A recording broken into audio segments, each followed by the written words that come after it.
Bonjour ou bonsoir selon l'endroit d'où vous nous suivez. On vous souhaite la bienvenue sur notre chaîne YouTube Actualité Foot. Si tu es nouveau dans la chaîne, je vous invite à vous abonner et à activer la cloche de notification pour ne rater aucune de nos prochaines vidéos. On démarre cette revue de presse sportive en Portugal pour évoquer l'avenir d'un ancien Parisien. Ces derniers jours, il fait la une de toute l'actualité portugaise.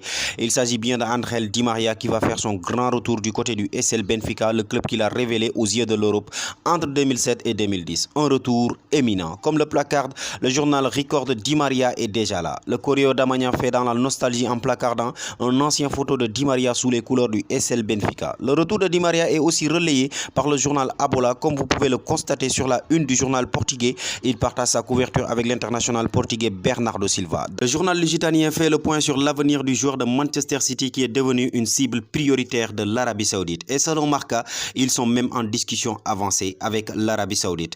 Le Barça, qui était en course pour ce dossier, semble être hors course pour cause de ses problèmes économiques.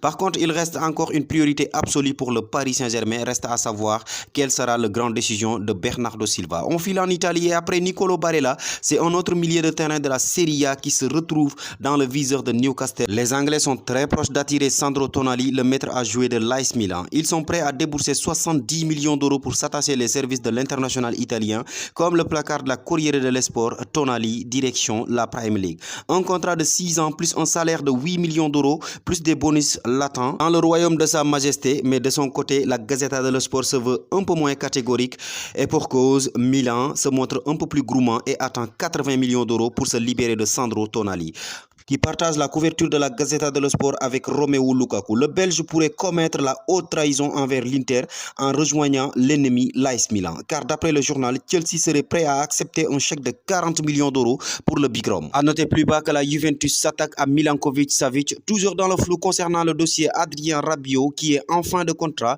La vieille dame pourrait passer à l'action pour Milankovic-Savic, l'international serbe qui évolue à la Lazio de Rome, qui réclame un peu plus de 40 millions d'euros pour se séparer de leur milieu de terrain. Au PSG, ça bouge énormément et l'arrivée d'un futur entraîneur se précise, et ce sera à moins d'une grande rebondissement Luis Enrique. Du côté du mercato, le feuilleton Kylian Mbappé chamboule les plans du PSG. D'ailleurs, d'après les informations de Defensa Central, Messi en personne aurait encouragé Mbappé à rejoindre le Real de Madrid.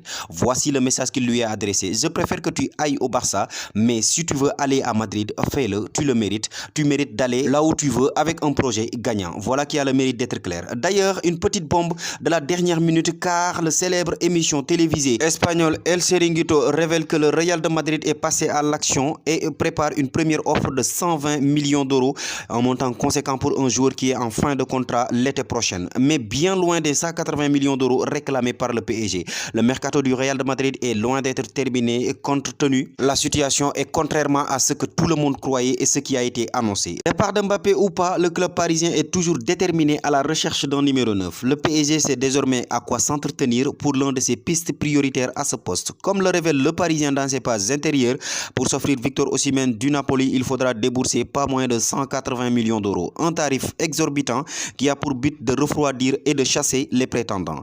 Dans ses pages intérieures, le Corriere dello Sport relaie aussi le prix XXL de l'attaquant international nigérien. Les prétendants sont prévenus. On file en Angleterre où là aussi on parle de mercato avec un transfert en interne. Comme vous pouvez le voir sur la une du Daily Express, il est question du transfert de Mason Mount de Chelsea à Manchester United. L'Anglais fait partie des joueurs victimes de nombreuses arrivées de Chelsea. Eric Ten Hag est un grand fan du joueur, mais pour se l'offrir, il va falloir sortir le chéquier. Au dernier moment, une offre de 50 millions d'euros a été proposée aux Blues de Chelsea, une offre qui a été refusée, mais comme le relaient le Daily Star et le Daily Mirror, Manchester United ne compte dépasser d'une centime de plus des 50 millions proposés. On file en Espagne où c'est le triplé des renouvellements comme le placard As pour le Real de Madrid. Après Toni Kroos qui a été renouvelé d'une année supplémentaire, donc son contrat court maintenant jusqu'en juin 2024, les prochaines à suivre sont Ceballos et Luka Modric. Pour rappel, les deux sont en fin de contrat. Dans le cas des départs, le journal précise dans ses pages intérieures que Lucas Vazquez et Alvaro Odriozola ne connaîtront pas le même sort que les deux autres hommes qu'on a récemment cités. Ils sont poussés à la sortie et la Juventus de Turin compte bien en profiter. On termine, c'est les rivales à Barcelone. Comme prévu, le transfert de Ilkay Gundogan au Barça, c'est signé. C'est ce qu'on retrouve sur la une de Mundo Deportivo. En fin de contrat pour Manchester City, avec Manchester City, autant pour moi, l'Allemand a choisi le Barcelone. Bien vrai que L'Arabie Saoudite lui avait offert un pont d'or. Le Paris Saint-Germain aussi lui faisait les yeux doux, mais il a préféré le FC Barcelone. D'après le média, il signera un contrat de 2 ans plus une en option. Le journal Sport aussi relaie cette information, tient quand même à préciser que tout n'est pas totalement bouclé pour cause l'intéressé a fixé une condition. Le club catalan a l'obligation de l'inscrire auprès de la Liga avant le début de la saison. Si cela n'est pas fait, Gundogan ne signera pas avec le FC Barcelone. C'était tout pour aujourd'hui les amis. Si la vidéo vous a plu, merci de nous lâcher un petit pouce bleu. N'oubliez pas de vous abonner et d'activer la cloche de notification. Vous pouvez aussi faire vos remarques et vos réactions dans les commentaires. Merci et à très bientôt.